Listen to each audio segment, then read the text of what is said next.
minutes, and then we'll be live. Okay, Daddy.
Everyone thinks because you're a zombie, you don't know good coffee.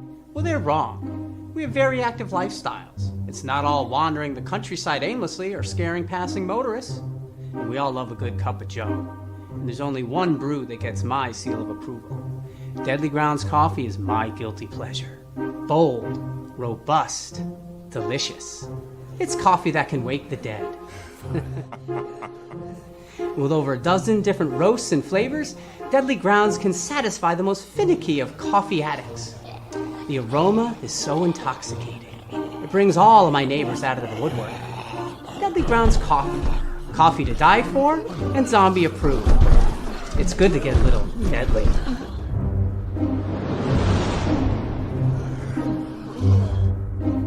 Use the front door! Oh, they're so disgusting.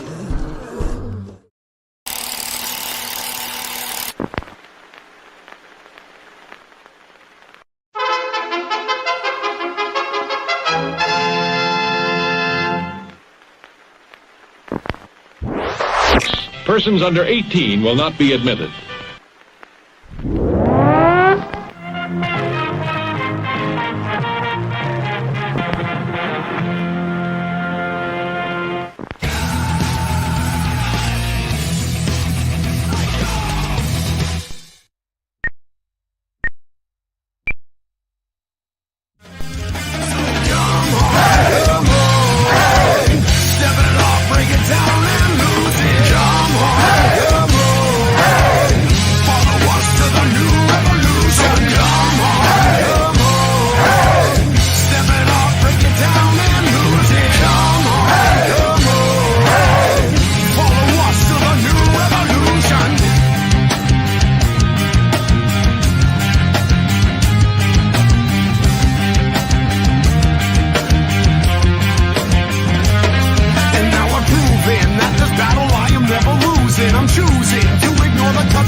Hey, happy Wednesday, everybody. You are watching Still Toking With. My name is Leo. I'm the monkey behind the keyboard here. And we have a great show with you as usual. And here we go. Benjamin. You got a little flabbergasted there, didn't you? I did. But you didn't push any wrong buttons. No. So we know we have a slight echo, folks, but just deal with it because That's just the way it goes. And we have an amazing guest here. Like, I am so psyched to talk to this person tonight. Yeah, I don't even know what to say. I mean, I tried to do my show note, but it was like 27 pages long. So I'm gonna let Jeff do it. Jeffrey. Yeah. It's a good day. It's another good day. We have a fantastic guest. Yeah, it is a little trippy, echo, but, we're going to have to deal with that. So without hesitation, let's just bring in our guest, Gina Schock. Welcome. Guys, I'm sorry about the echo. That's so fucked up, man. I don't know what that's about. We tried to fix it on our side. Is it really bad? Not when you're talking. Is it better when I talk actually, or worse? Yeah. So what's happening is probably the speakers on your side are being picked up by your microphone. So it's only when one of us talk. So when you talk, it's fine. So basically, you need to talk the entire show. Okay, you just get me started, and I'll take over. Just get me started. Well, before we do that, I just have to say one thing. I'm waiting for Jeff's dummy to kick in, because I know this echo is really going to trip him up, and he's going to go into a laugh loop. Hang in there, guys. Hang in there, okay? Right. So in case our viewers or listeners later don't know who this amazing lady is, she is one of the reasons why women in rock and roll are where they are today. So actually, that worked perfect. Yeah. What? So when we're talking, I will hit mute. Oh, you'll just mute her mic. Oh, yeah, that worked. Wow. See, Leo, you are smart. The issue is done. It's over. Right. Fantastic, guys. So here, let me take over. I'm going to take over. Just shut up, okay? Here's all I'm saying. No, I'm just kidding you guys. Thank you for having me on. When I first met you guys at the Comic-Con, I thought you were really great, and I love your little intro stuff that you have in the beginning of your podcast. It's really cool, really good. You guys you have a nice little show here, Not bad. Thank you. Yeah, it's been growing rapidly over the past few years, but that's what it's all about, You got to start somewhere. Absolutely do. I like your show. It's all right. So let's see. We have a lot of fun with it. Yeah, and we have a lot of things to talk about tonight too. So does your show go for an hour or two, or what? How? About an hour. Oh, good. That's a good time. It's a good amount of time. So thank you for having me on. And what do you want to know? Thanks for joining us. But let's kick it right off. I mean, you've got new singles coming out. You have a new EP, 4-song EP coming out the end of the year, from what I understand. So the Go-Go's are sort of on hiatus, or whatever you want to call it. Right now we're not playing, but that happens, where we won't work for a year or two even. And when that happens, everybody sort of gets into their own thing. Well, I got back into what I love doing, and that's writing and performing. And then, of course, my photography, and then my other art project with Scene 4, which I'll tell you about that in a minute. But, so I put my band back together, House of Schock, or rather I took the name House of Schock, and have new members in the band. And they're in Baltimore. That's home base for the band. And I'm heading back there this weekend. And we put out a song a couple weeks ago. It premiered, and it's streaming on all channels. It's called "Smile Pretty," House of Schock / Gina Schock, Go-Go's, all that. I'm multi-talented. So that song "Smile Pretty" is out there. I think it will surprise a lot of folks. The sound is different than you might imagine. But we actually have it queued up. If you want us to play it, we can. Whenever you want, but that's cool. Yeah, man. It's I love the way it turned out. I've had this song for a while, but with this band, I had to, we produced it together or worked on it as a band. Everybody had input, and that's obviously what makes a song sound like a band. It's the input from all parties concerned. And that's the 5 of us together coming up with ideas. And I love the way it turned out. And so I'm going back there, and we're gonna write some more material. And hopefully the first quarter of next year, or closer to the beginning of next year, I hope to have out an EP, like a 4 or 5 song EP, and then go out and then tour behind that. Do some cool shows. I'll find some really good venues, put together a press package, which is we're in the process of doing right now, because everybody knows who I am, but they don't know me. I'm not as well known as the lead singer of my band, House of Schock. I mean, my reputation is, as the drummer for the Go-Go's, but I do so much more than that. Wait a minute. Rock and Roll Hall of Fame drummer. Pretty amazing, right, guys? Right. That was, what, we had given up on thinking even about getting into the Rock and Roll Hall of Fame, because it was like every year it would just pass us by. We were like, fuck it, we don't even care. We're done with that whole idea. Doesn't matter. I mean, we know what we've accomplished. We can go out and play 365 days a year. And, we always have a packed house. Everything's good in the Go-Go's house.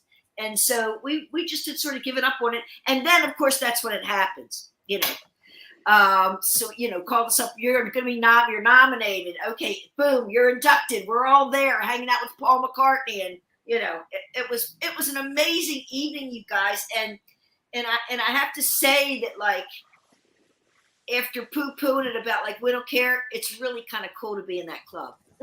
Well, right. It's really cool. I actually watched the induction with Drew Barrymore doing the induction for you guys, and just how you all lit up. And then when you guys took the stage, holy crap. After all these years, you all still kill it. And when we play live, you really can hear our punk roots, because we rock when we play. It's the only way we know how to do it. We're not all the greatest musicians, but we're not bad. No, but you paved the way for a lot of artists after you, female artists. Yeah. It was extremely difficult to get any widespread recognition back in the day when we were trying to make it. The late 70s, early 80s. There weren't any all-female bands that had made it on a national level or certainly on an international level. And so record labels just really weren't that interested, we just kept playing and playing, and our following was getting a little bit bigger and bigger, but man, it was a tough road until we finally got signed, and then the music spoke for itself. Right. Record went platinum pretty quickly within the first year. I mean, actually, we were out on the road for like 6 months, and then Miles Copeland, who was the head of our record label, IRS Records, he called us and said, "Hey, how about opening for the Police?" So we were like, "Yeah, we want to open for the Police." So when we did that, things changed pretty dramatically, because we went from playing clubs and small theaters to playing 20,000 seat arenas, Right. The big places. And wow, did that change the trajectory of the band in a major way.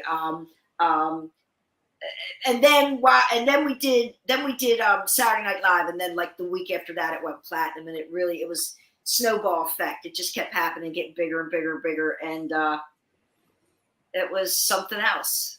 Yeah. I'm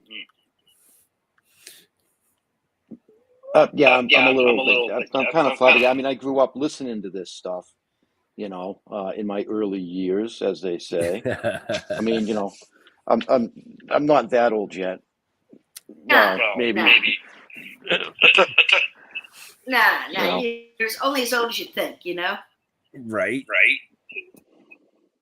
But I'm glad that you are an actual fan of the band, as was Drew Barrymore, and that's why I was so excited that she was the person that inducted us, because I remember we all do coming off stage, and Drew was like a little kid, and she'd be standing on the side of the stage with her mother. You know what I mean? Her mom used to bring her to shows, and and as she got older, she'd come to shows. And then, like, when it was her name came up, we were like, oh my God, I think because it would be real. Like, she's a real fan. I don't think you can get a better person to induct you. And then that whole with the cold cream and the towels and all, we didn't know that was going to happen. She just did that. So, I mean, wow, that was so neat as well. I mean, she's tops in my book. She's a good girl.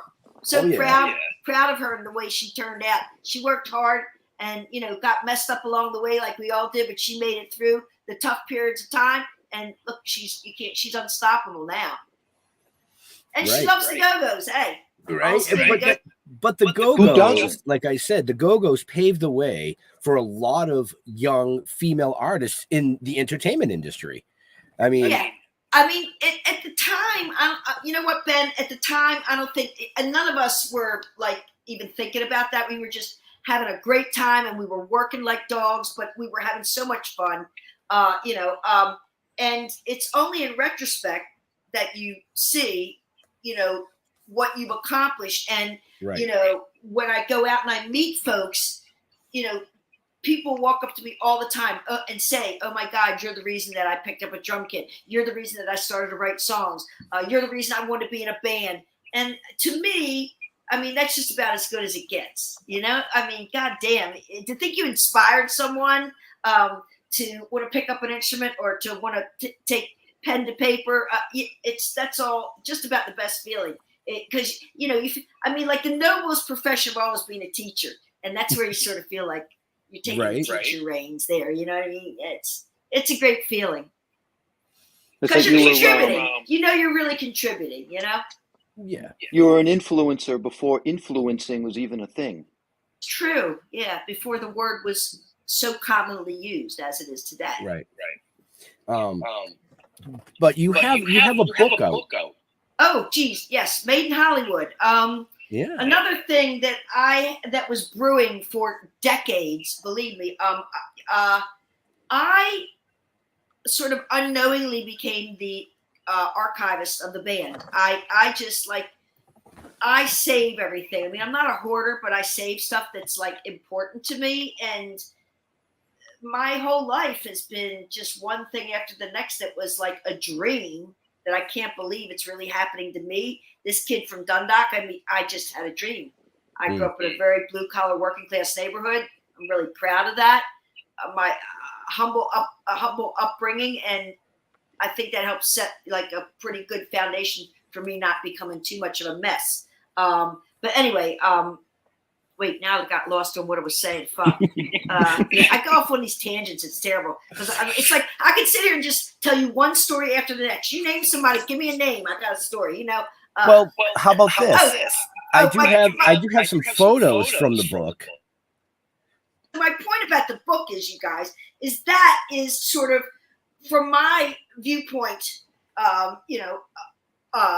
my life, growing up and inside look at the Go-Go's, and because I always had a camera around my neck. I was always snapping photos, and they were great subjects because they would do whatever I told them, like, hey, let's do this, set up, do that scenario.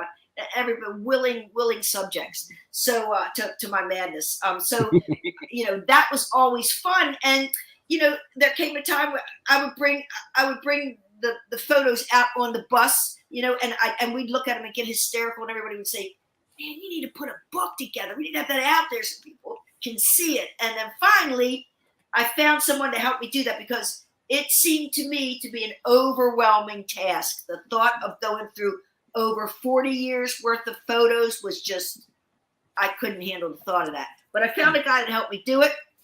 We got a book deal. And I originally wanted to put it out as just a coffee table photo book, a Go-Go's, coffee table book of photos.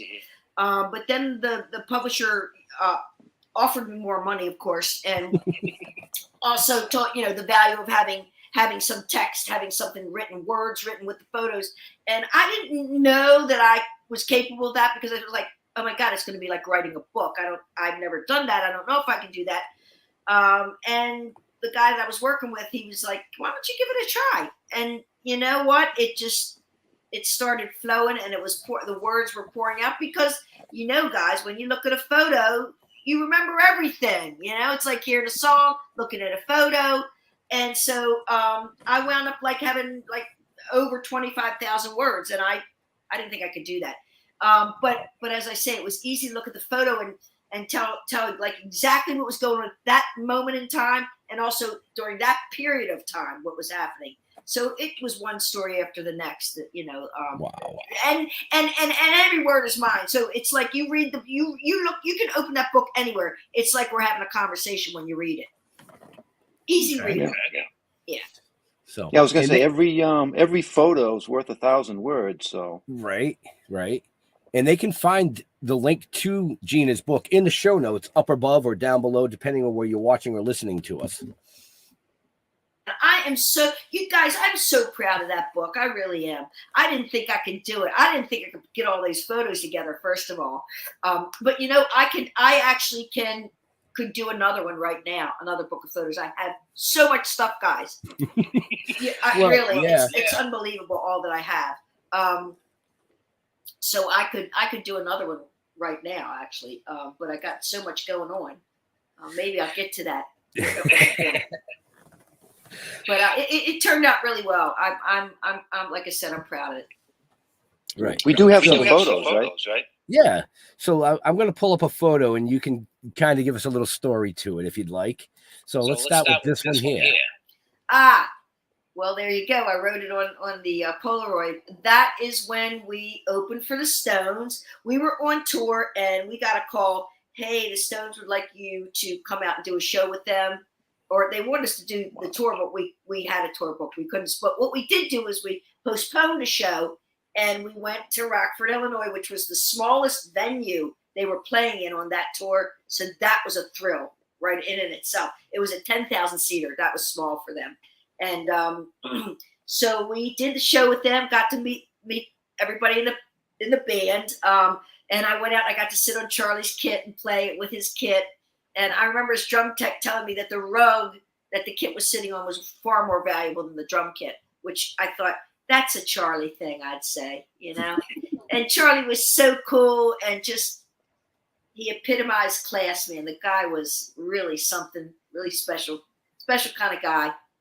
A classy individual. Excellent. Yeah. So anyway, yeah, that's what that photo's from. And we got to open for the Stones that night. And not a lot of people can say they had done that, but yay, another stepping stone in the career of the band. That was like incredibly memorable. Let's see. Rise. Go ahead. No, that's what were you saying? Oh, okay. That's all. Oh, Joan and myself. Oh my God. So Joan used to hang around in Hollywood. You know, we all hung out. The scene was very, and you know, in 78, 79, 80, 81, everyone knew each other. Everyone would go to each other's show. You could go see 2 or 3 shows a night because it would start at 6, and then there'd be another one at 8, and there'd be another one at 10. I mean, it was a wonderful scene, and it was very inclusive, you know. We really supported each other. And that was, Joan came, that was backstage at the Starwood, the infamous Starwood, which isn't there anymore. But yeah, that's where that photo was taken. And that's after Jane gave me a new look, and she cut off all my hair and dyed my hair black. I liked it. It was a nice look. Oh, yeah. And I'm just going to give him one more. Excuse me, Ben, but Joan is still a friend to this day. I just went and saw her play like a month or 2 ago with Bryan Adams up in Niagara Falls, right in that area. She did a show. Wow. So I just saw her, and I just adore her. So happy she's still around. You know, love her music too. And she's badass, man. She was like, the person I was with was like, or no, I was with Wendell, and he was like, is she playing singing a track? And I was like, no, that's the band. That's the way. I mean, she sounds so good. You can hardly tell. She sounds really good, you guys, live. Oh yeah. Mm-hmm. Really good. And I think I'll bring up one more from the book, and then we'll talk a little bit about some other stuff. But this one I loved. That is us. Oh, I'm gonna have a coughing attack. Give me a minute. No worries. Let me get a drink of water, guys. I'll be right back in a second. Mm-hmm. Let me get a drink of water. I got too excited.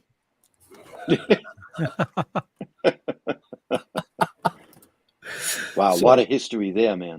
Oh yeah, I mean, her manager or Wendell, her manager, sent me a bunch of pictures, and I was just like, all right, Leo, let's just grab like 2 or 3, because I want people to go out and purchase her book.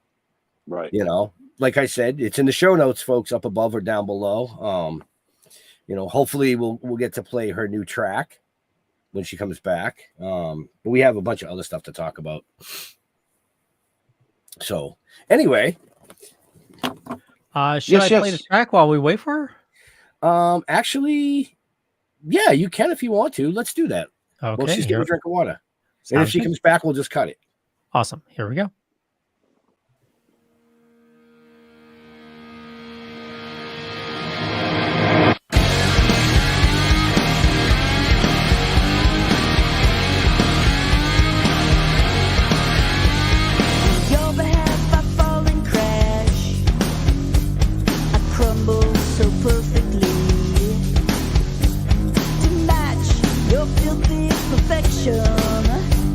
Go stay, I'm keeping my connections. You're my basic TLC. Yeah, oh yeah. You're my swag controlling me. Yeah, oh yeah. Smile, pretty, pretty. Why you drag me down? Pretty, tell me why you watch me drown?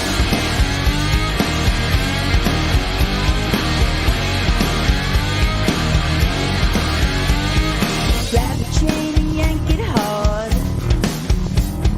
Someone's not paying attention. Sorry, I looked the other way. Sorry for this mistake, I'll pay. Keep me thinking on my knees. Yeah, oh yeah. I want back what you took from me. Yeah, oh yeah. Smile, pretty, pretty. Why you pull me down?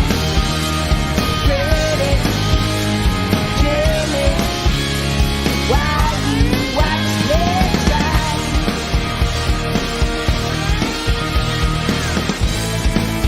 My dearest full of tears. My dearest, whom I truly, truly, truly fear.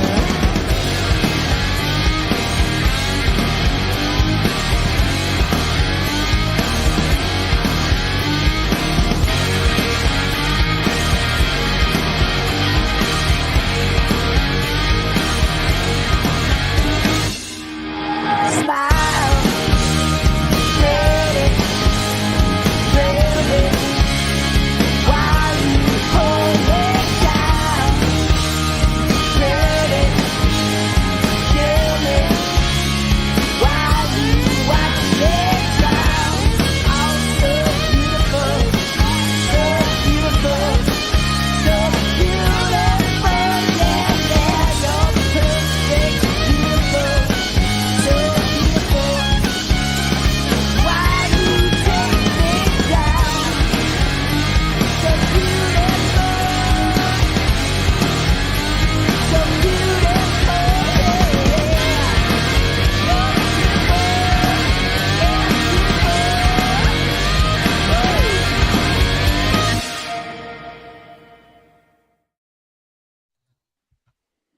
Not bad, huh, guys? I'm hooked already. Yeah, it's really hooky. The guitar part is super hooky. I love it. And they just put that. My guitar player just put that little video together for the words. I guess you have to have to put it online. You have to have a word video. So that's what they did. Yeah, something about, I don't know, a lyric video. Lyric, yeah. A lyric video, yeah. So she just put that together, but maybe we can put out, like, really do a real video for that song at one point. I don't know. If you get a record label behind or get somebody with some money, you know, we'll see. But for now, I think it's pretty fucking good. Oh, and it's about the song, so there you go. It was very catchy. Yeah, that's, you know what, guys? If there's one thing I've learned in the Go-Go's, that is hooks. Hooks. All about hooks. Guitar hooks. Vocal melody, you know, melody hooks, vocals. I really get that part of it. So I want to say real quick to all our viewers, you know, Gina's going to be on tour next year at some point. So you're going to want to follow her, go out and see it at a show, you know, and to our promoters out there that are friends of ours, if you want to book them, reach out. Thanks for mentioning that, Ben, because yeah, we're gonna want to start getting out there and playing for folks, and you know, spreading the word, and getting people to come and see us play, because I think I know you're gonna like it, because like I know you probably have heard this about me, but I like to rehearse. So when we get out there and play, it's going to be good. You know, it's going to sound good. You going to make it up to New England? Hell yeah, of course. East Coast. Oh yeah, of course. Well, yeah, she said their base is out of Baltimore, so you know, I mean, we've got Boston, easy one. Well, yeah, we've got a couple of nice venues here in like Plymouth. Oh yeah. Yeah. Wow. Yeah. Okay. Well, we've got to get Wendell to look into that stuff. Yeah. Because we've got to start. You know. Well, like I say, when I get back there, we're going to finish this press package in October, and hopefully get it out the beginning of November to promoters. And you know, I'm going to start talking to. You know, I have a booking agent from the Go-Go's. I can talk to him. I just wanted to do things more grassrootsy, like just see what Wendell and I can come up with in the beginning here, and you know, just familiarize myself with all this stuff again on this level, which I haven't done in a million years. But it's interesting to see the way things have changed in the business on a club level and a theater level, you know. Right. And so it's been interesting, and but I have a lot of connections that I can probably call on to make things happen. I just want to take my time and make sure that we're ready to go when the time is right. But in the meantime, we can sort of put things together ourselves. Yeah. Well, it looks like yeah, I was just gonna say I'm trying to look online right now. Looks like Rhode Island Comic-Con starting November 3rd. You're going to be at. I'm going to do that. Yeah. So these the Comic-Con things, the way that happened was I was out, you know, doing a book tour for Made in Hollywood, and Wendell and I met folks out there, and Wendell spoke with them about Comic-Cons, and you know, wow, you should check into that. And then I remembered that Jane in my band in the Go-Go's had done Comic-Cons before. And so I thought, you know what, why not? I'm out here promoting, and if it's in, you know, close to where I'm working, I can do that. So now it's just been not quite a year. October will be a year when we started doing that. And it's been really, really fun, because here's where I get a chance to be, you know, 5 feet away from a Go-Go's fan or Gina Schock fan, and have them tell me, you know, how I have impacted their life. And I hear some crazy stuff. You know, you saved my life when I was in a period where I thought I was going to just do myself in. And if it hadn't been for you, and it's like, Jesus, you know, I never think about that stuff, but I've heard that more than once. And then lots of folks that just, it reminds them of the most joyful period of their life. Because, let's face it, the Go-Go's songs are about like partying and having fun. Nothing really heavy, and no politics involved. So I hear a lot of really good, a lot of heavy stories, but many more stories about, the joy that the band has brought to folks out there. And that's always nice. I think that kind of stuff is good for the soul, to hear that from your fans. Oh, you bet. It makes me know that I'm doing something worthwhile. And that's a really great feeling, you guys. I feel like, when I finally close my fucking eyes, that there will be something out there that is, I've left my mark. And that's a good feeling. I've got my Rock and Roll Hall of Fame, a star on Hollywood Boulevard. That's pretty cool. Right. I mean, that's not, but that's not what life is all about. But being a musician, it's important. Those sort of achievements along the way, and playing Madison Square Garden and playing the Hollywood Bowl and just different things. Opening for the Stones. These are so big in my life. And it'll be somewhere in the books when I'm going. For like I say, for somebody that grew up with really humble beginnings, and that you can accomplish anything if you stay focused and you work hard. Anything is within your grasp if you really want it enough. I firmly believe that. Oh yeah. Because me, it can happen to anyone, but you gotta love what you're doing. You gotta want to put the time in. Yep. Absolutely. And on that note, I want to say that you're doing the right thing, because you've got to get your face out there. Doing these cons is very, very important. Doing, shows like this, where people can see you and actually interact. I think that's more important in a lot of ways than standing on a stage. It's just as important, because it all has its value. It all has its place, Jeff,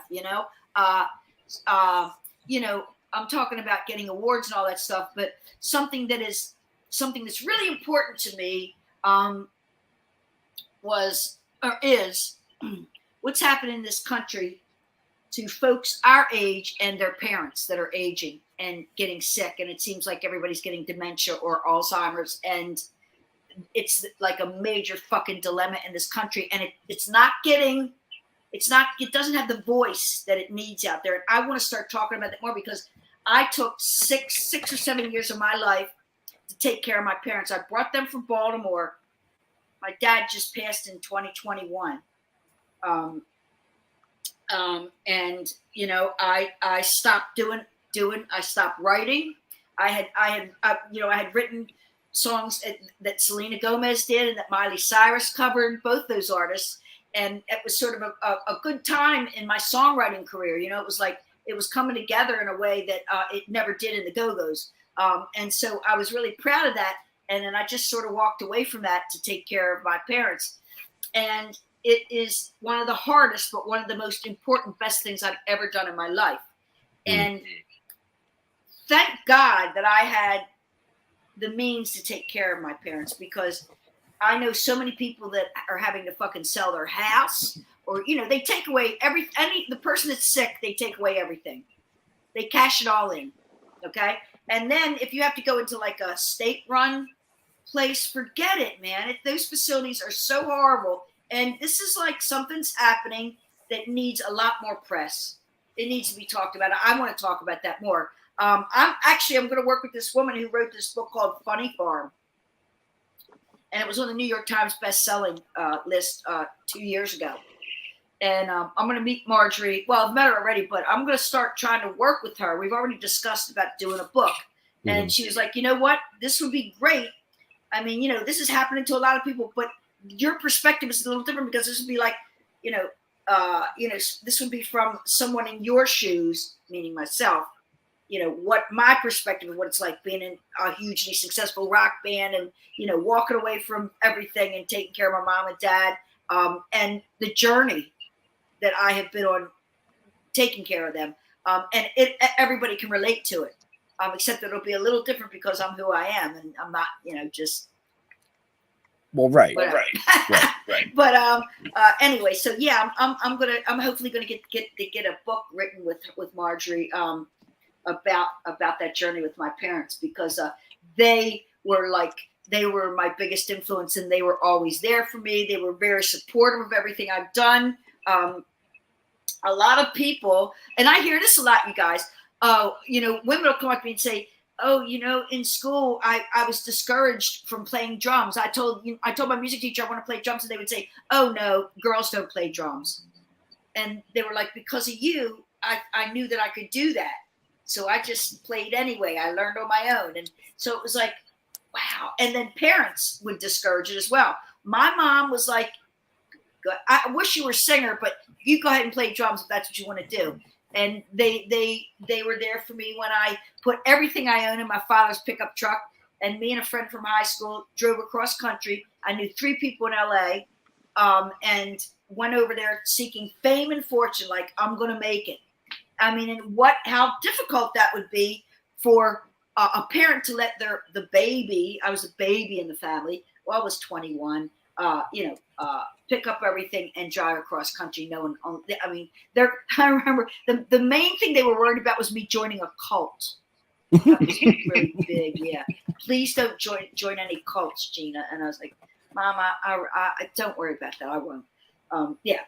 So they allowed me to come across country, and, the Go-Go's wouldn't be what they are today. I don't know where the Go-Go's would be if it wasn't for just the 5 of us and how we all sort of landed in each other's lives. Right. Fate. That's fate. Big to finish the story as to why it was a no-brainer to take care of them. Right. Yeah. Family's always first. Yeah, it's the picture, a big part in my story anyway. And so hopefully I can write that book. And then, oh my God, the other thing is, you guys, that I'm gonna wait. Did we talk about my gallery show in LA yet? Not yet. We can do that though. Yeah. I'm really excited about this because I'm, a visual artist as well as, drumming, but, I love photography, and I love stuff on canvas, painting or whatever it may be. So I got involved with this company called Scene 4. These 2 guys, like Stuart Copeland's done it, Sheila E., Stephen Perkins, a lot of really major badass drummers. And it's this LED technology where you go into the studio.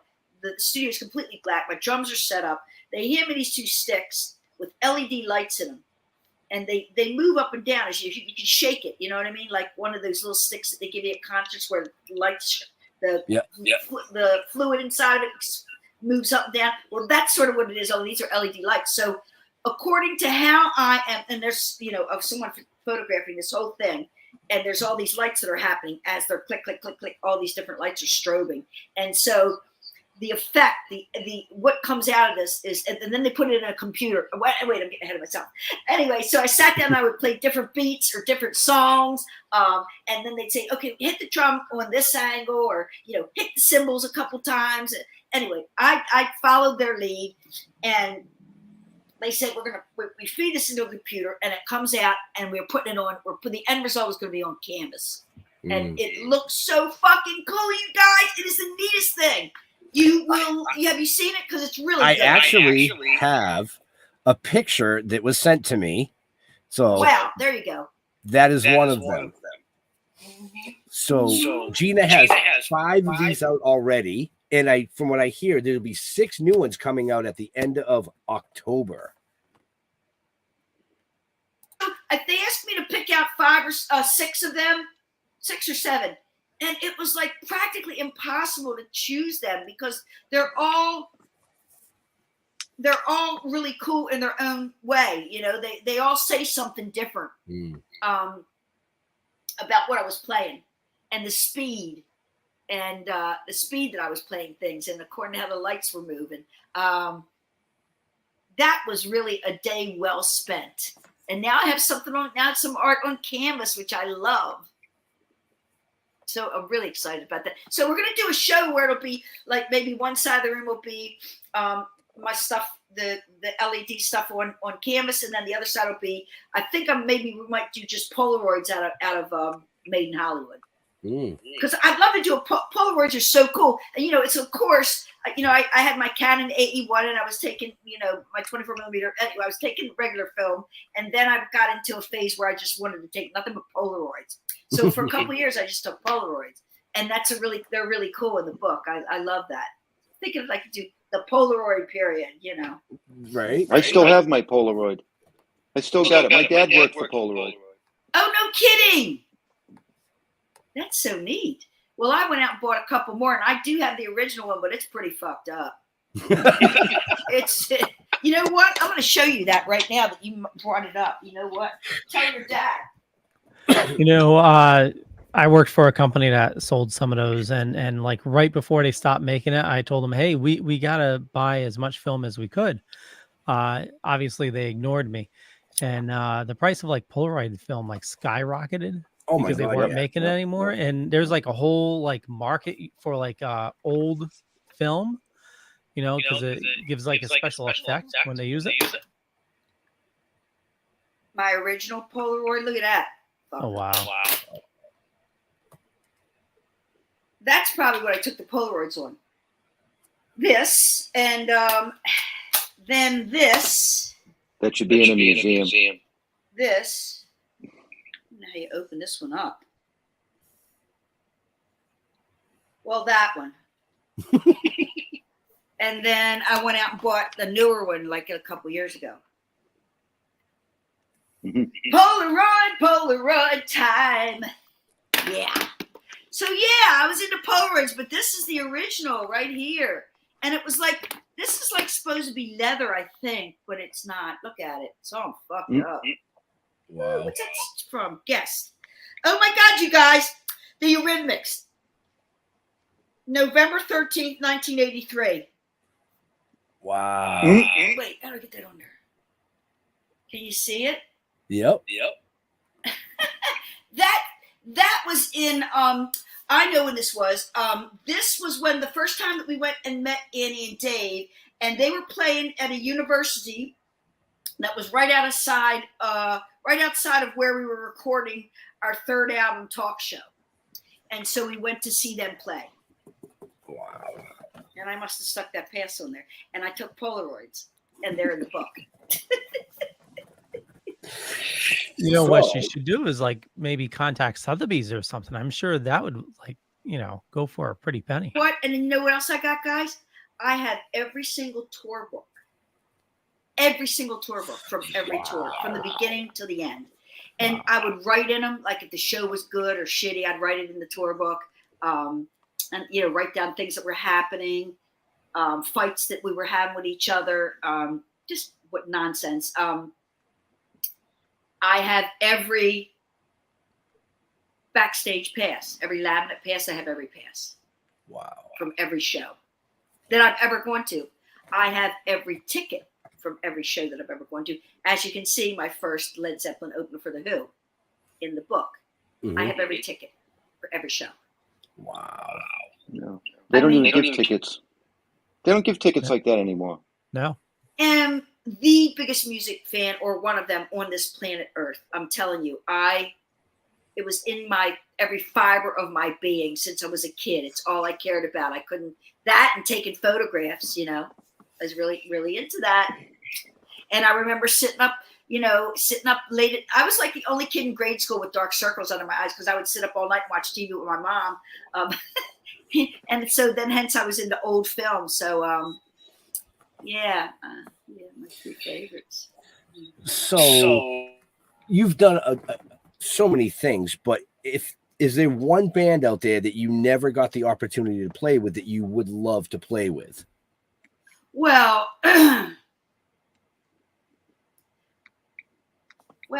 well, of course, yeah. I mean, I would have wished I could have played with Led Zeppelin. I wish I could have played with the Stones. I mean, well, you mean play in the band, get to play drums with them, or what do you mean? Or just open for them. Oh, Led Zeppelin, but they were, John Bonham was gone by that time. But you know what? Here's a cool story. I've got a million stories, you guys. Before we had our record deal, when we were coming back from England after we had opened for Madness and the Specials in the UK, we came back and we had put a single out in the UK on Stiff Records, and it had become a hit in the clubs. And we're on the way back to LA. We stopped in New York City, and we did a show. What's the name of the place? A theater, really famous. Well, some things I remember and some I don't. But anyway, at that show, came up and said John Lennon was here. This was a couple months before he got murdered, and he actually saw the Go-Go's, but he left at the encore.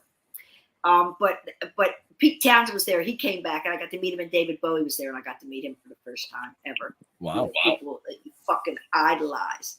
But that was the first time I met Bowie, and we got to open for Bowie, and I met him several times. And Pete Townsend only met that one time, but John and Yoko were at that show.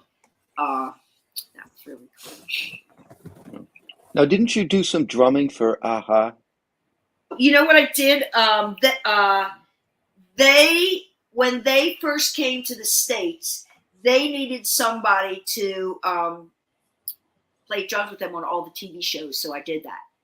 A&M Records called me and said, would you do this? And I was like, sure, I'll do it.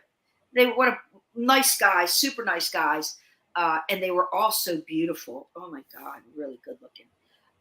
And really nice. So I don't know what I did, Dick Clark. I did Soul Train with them. Can you believe that? Soul Train. Wow. Wow. Yeah. Yeah. Wow. What a life. It's been good, guys. It's still happening. Still good. Right. Yeah. So much more to come. I mean, I hope there is more to come. I don't, a lot of, guys, what I always want to do and what I'm really lucky to be able to do now is to spend like half of my time doing my music and my photography and whatever, and then the other half for spend it for charities to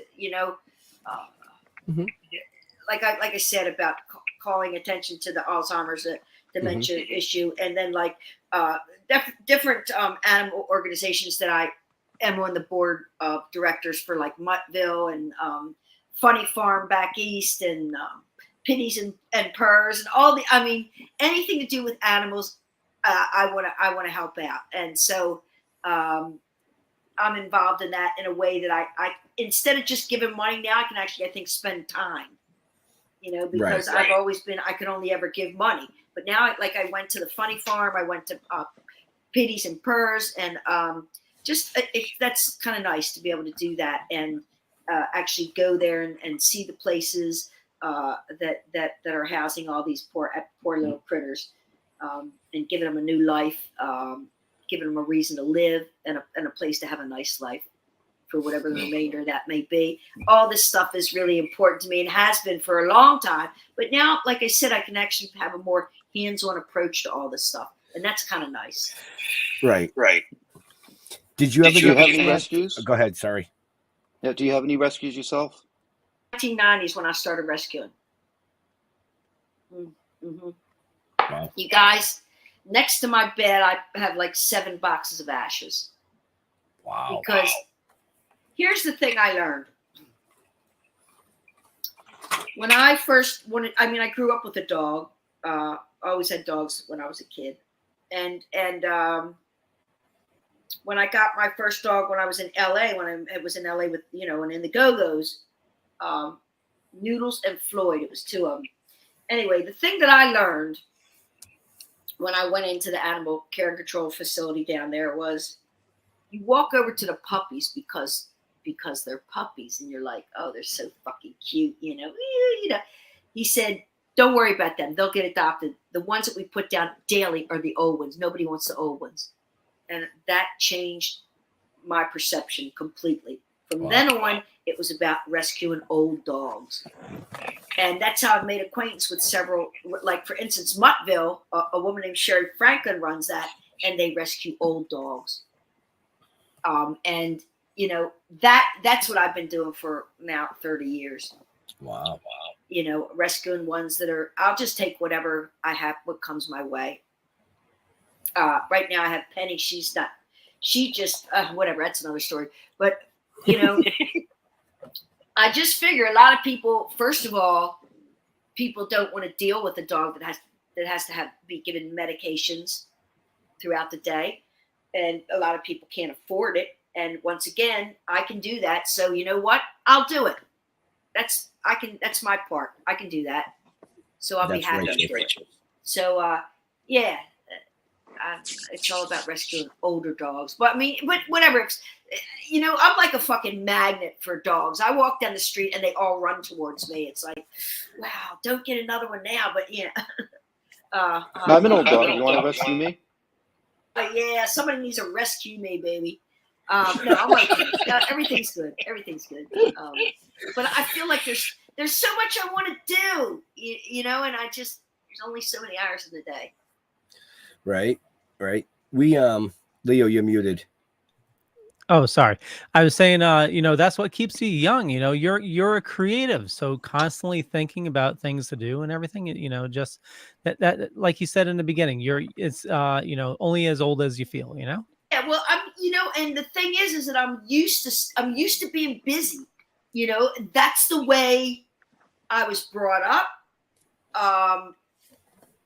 That's the way from when I was, you know, in my 20s, my early 20s, I was constantly working in the Go-Go's. We were always busy, always working one thing after the next. And I like staying, that sort of set the mode up for me as, you know, passing through all periods of my life, staying busy, because sitting around is like not a good thing for me. Right. I get into bad stuff.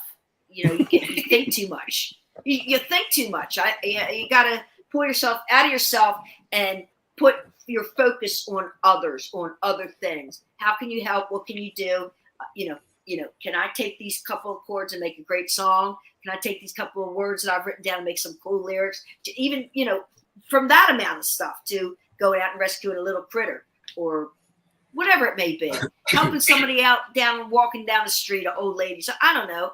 Get out of yourself, because being in yourself too much is not a good thing. For me, it isn't anyway. No, it's true. It's true. Yeah. You know, well, especially because the older you get, you have so much to draw from, so many experiences that you have to sort of block some of that out. Because some of it's good and some of it's bad. Yep. So, absolutely. As far as the rescuing of animals, did you ever get the chance to work with Betty White? Because I know she was really big into that. But God bless Betty White, yes. And I want to play something for you. Yes. We were blessed the month after Betty passed away to get the last commercial that she did for adopting animals. So if you don't mind, I'm going to play that for you real quick. Please. Leo, you want me to do it? Or? Come on, Is Leo. it the A&O BW? Yep. Thank you for supporting Actors and Others for Animals. We started a long, long time ago.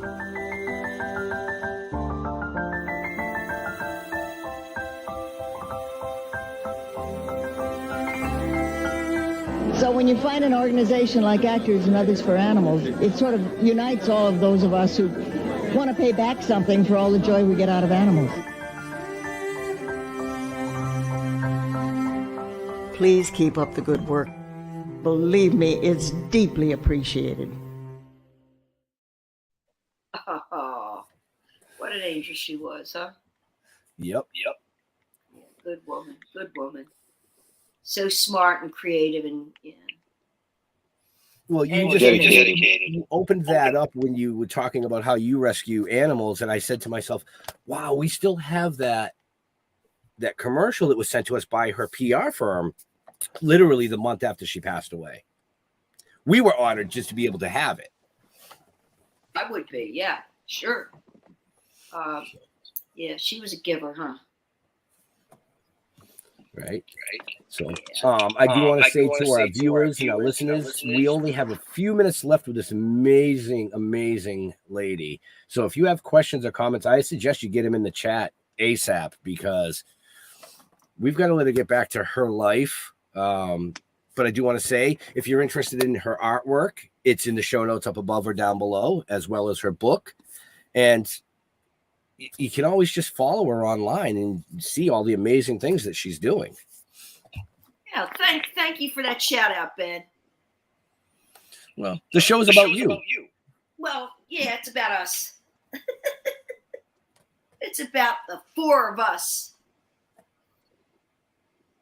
Well, that's a cool question.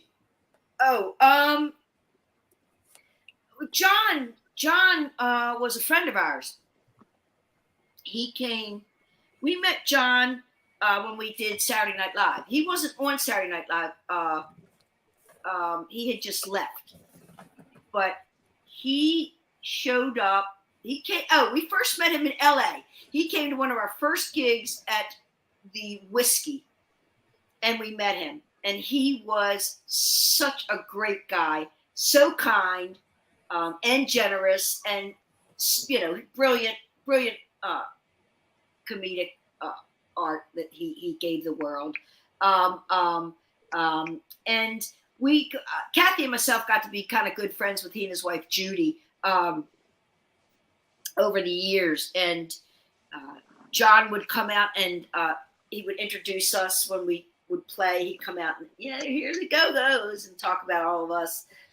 And I just remember him saying to us, I don't want nothing from you guys. I don't want nothing. I just want to hang out because I really think you're cool. I really like your music and I like what you do. So I thought, what a cool guy. He doesn't want to fuck all of us. What he wants to do is hang out and soak up the craziness of all of us sitting in a room and having a good time. So he was brilliant. His wife was fantastic. And so whenever he came to LA, we would get in touch and hang out. And I saw him like the month before he died. I saw him backstage at a police show. Well, let me get to the better stuff. When we were in New York, we'd go to the Blues Bar and play with him and Dan. And that was some fun times. Wow. Yeah, whoever was in town would come and play. Get up on the stage and play. Had some fun times with him. And Dan was a nice fellow. But I did see John before he passed backstage at the police show at the Forum. And he was not in a good place. I just remember I talked to him for a minute, but I felt like I wasn't even talking to him. He wasn't in a good, but he had Judy with him and he had Dan. They were both sort of taking care of him as best they could, because he would go through periods where he would use drugs and then he wouldn't use it all. And I just got the best of him. He was just hanging out with the wrong people. That happens to a lot of people. Yeah.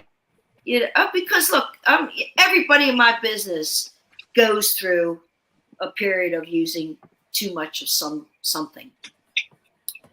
I, can only think of one person that's never used, and that's Gene Simmons.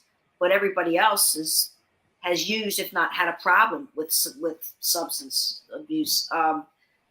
So yeah. So, John was a friend. Right. So that question that just came in, Leo, I think we'll have for the last question for the viewers, and then we'll wrap up ours because we do have to let Gina go. Yeah. So Bone is asking. Just to read the question out. Bone is asking, did the Go-Go's get their name from the Whiskey A Go-Go? No, the Go-Go's, I think Jane and Belinda were sitting at Denny's one night trying to figure out a name for the band. And it wound up, they were volleying around several different names and wound up with using the Go-Go's, which is good. Turned out good. I think the other name was that it was sort of between that and the Misfits. Yeah. So, but being the Go-Go's. Sit at late night after the club at Denny's. After the club at Denny's. Yeah, Denny's. Wouldn't that be a trip if they decided to go with the Misfits and then the Misfits went with the Go-Go's? That would be like total trip. But we all hung out and knew each other. We'd all run into each other, that's for sure. Because it was a small scene, like I said, everybody knew each other. But I'll tell you, when someone would make it, everybody would get kind of pissed off because you sold out. You'd hear that sort of background. They sold out, sort of thing. Right. Fuck it. I was happy to sell out. Well, it's not selling out; it's succeeding. Leo, I didn't drive to LA in my father's pickup truck to play in clubs my whole fucking life. I wanted to be at Madison Square Garden. You know what? I wanted to be on a record label. That was my dream come true. So if somebody don't like it, fuck you. And now you're in the Rock and Roll Hall of Fame. Yeah, try to wreck your own dream, not mine. So on that note, I'm going to let Jeff and Leo, any last questions for Gina? Well, the one I always ask Gina, I know we heard a lot about you tonight, but what other than rescuing animals and drumming, what is something that you dork out about? Like we've had, actors on here that like researching sunken vessels or, they collect flutes or something. What is something that you geek out about? UFOs. Nice. Yes. Yeah. And you know what? I saw UFOs.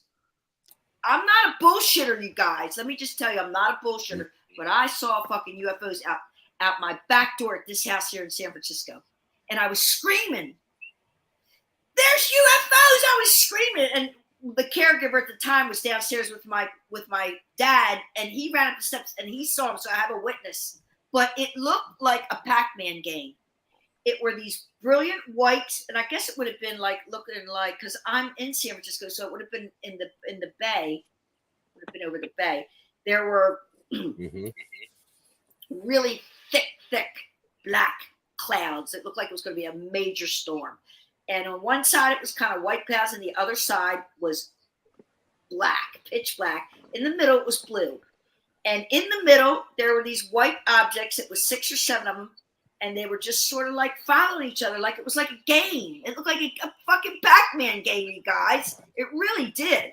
They were brilliant white. At first I thought, are those birds? But I mean, no, they were too big and they were too bright to be birds. And the way that they moved, it was not normal. And they would go around, one would follow, and they, one by one, eventually they all went into that black cloud. They never came out. So I was like, that's the mothership. Okay. They're getting back in the mothership. That's my experience with UFOs.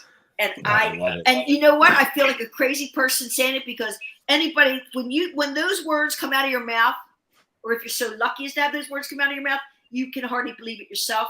But I saw this. I did see this. The feeling of craziness is, a lot of that is, I believe, a disinformation campaign from the government. The San Francisco Bay, where you saw it, I don't know if you've seen it in, I think 2017, the government released some videos of it's a hotspot. It's a hotspot. Yeah. Yeah. But that's where Ryan, I think it's Ryan Graves, his video was filmed with the Tic Tac video. Yep. And the one that went into the water. Yep. And it's actual video from his fighter jet, where he was trying to catch it.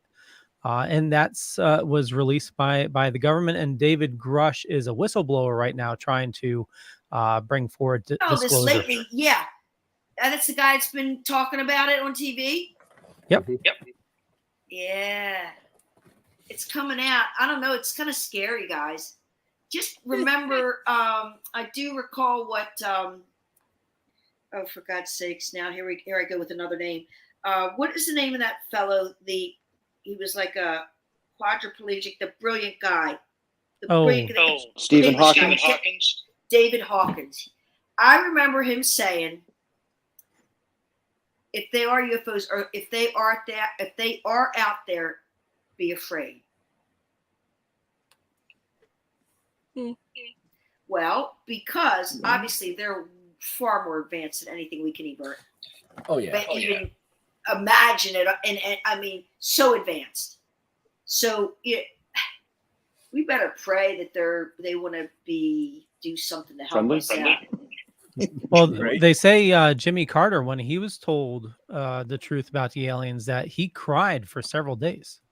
Did he? Wow. Yeah. I love Jimmy Carter. What a good guy. So, folks, it looks like we're going to have Gina back on maybe in about 6 months. Talk about her tour and UFOs. I'd love to talk about UFOs. That's what I'm either watching TCM, or else I'm watching UFO stuff. Yep. Documentaries. Yeah. Mm-hmm. Well, okay. So I have my final question. What about like the paranormal? Do you believe in Sasquatch? Yes, of course. You guys, the universe, the world, it's just too big for us to even think that we have it all worked out. There's just, it's too fucking outrageous and crazy that we're even on this planet and we're in conversation right now. I mean, you know what? There could be an alien sitting right next to us and you don't even know it. I mean, I just think there's just so much going on that we have no idea. Right. Because we have fucking pea brains compared to what else is out there. And yeah, I certainly believe in that. And because why not? Spirits are a powerful thing. Okay. And where does all the energy go? Well, I mean, we're all just balls of energy, right? And when we die, that energy goes out there. Where does it go? Who knows? But we are energy, right? When you die, energy comes up out of your body. So, I mean, in my opinion, not to believe in aliens is conceited. Yep. Gives you the right to think. Yeah, right. Exactly. How ignorant, right? To think. That's all I can say about it. To think that we are the only ones. We have all the answers. Right. Come on. So, come on. On that note, folks, I'm going to show one last comment before we let Gina go. No, that's not the comment. It's this one right here. Thanks for being an influence that girls can kick ass. Thank you, darling. Thank you. And I hope that anybody who's listening can really believe that you can accomplish anything you set your mind to. You really can. And you're living proof. And I am living proof. So on that, Leo, I'm going to let you wrap the show. Gina, just hang tight until he says the show's closed, please. Leo? Yeah, I want to thank everybody for watching this fine evening. For me, just Google me. You'll find a bunch of stuff. Could be true, could be not. I'm not going to say which is which, but I run the Dorkening Podcast Network. We got a ton of shows on the network. There's a lot of awesome people doing a lot of awesome stuff. Matter of fact, we're going to be doing another live stream in about half an hour. So stay tuned. And, speaking of aliens and stuff, blow your mind. Just released today. They found, Jeff, I don't know if you heard this, a wooden structure that is 470,000 years old, so half a billion years old. Absolutely insane. But Gina, where do you like people interacting with you? Where? Yeah. What do you mean? On social media. Oh, shit. I don't even know what I'm doing. I check out Instagram every day. Awesome. Well, we have your Instagram information in the show notes, and now people know that's going to be the place to reach you. Yeah. And I have Instagram, Facebook, whatever else there are. I have everything. But Instagram's your favorite. That's my favorite, though. Awesome. Jeffrey. Yay. Happy Wednesday. Thank you, Gina. That was incredible. I learned a lot of the inside person of you, and that really means a lot to me. Having grown up listening to the Go-Go's, and now I get a chance to see you continue on. As far as us, go to stilltoken.com. Make sure you go to our YouTube channel and subscribe, because there's an awful lot of cool shit that's going to be dropping in the near future. So make sure you go to YouTube, Still Token With. If you don't want to do that, just go to Facebook, Talking with the Dead, or stilltalking.com. I don't give a fuck. Do what you want to do. Benjamin. Well, Gina was talking. Where did they structure a wooden structure? You said, Leo. What'd you say? Yeah, there was a wooden structure. I think it was several planks that were human made. That was 470,000 years old. I'll try to find out where it was found. Wow. I love it. I want to hear more. I'll make sure that I get that over to you. Inquiring minds want to know.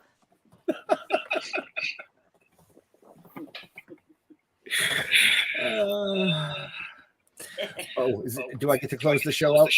Yes, Ben. We're waiting on you. So, like Jeff said, stilltoking.com, all our Facebook, it's all on the website, stilltoking.com. We want to thank Gina for coming out and spending, time with us tonight. Like Jeff said, getting to know more about her. All her stuff is in the show notes up above or down below. Check out the book. Check out the artwork. Check her out on tour. Go see her at a fucking Comic-Con, as she would say.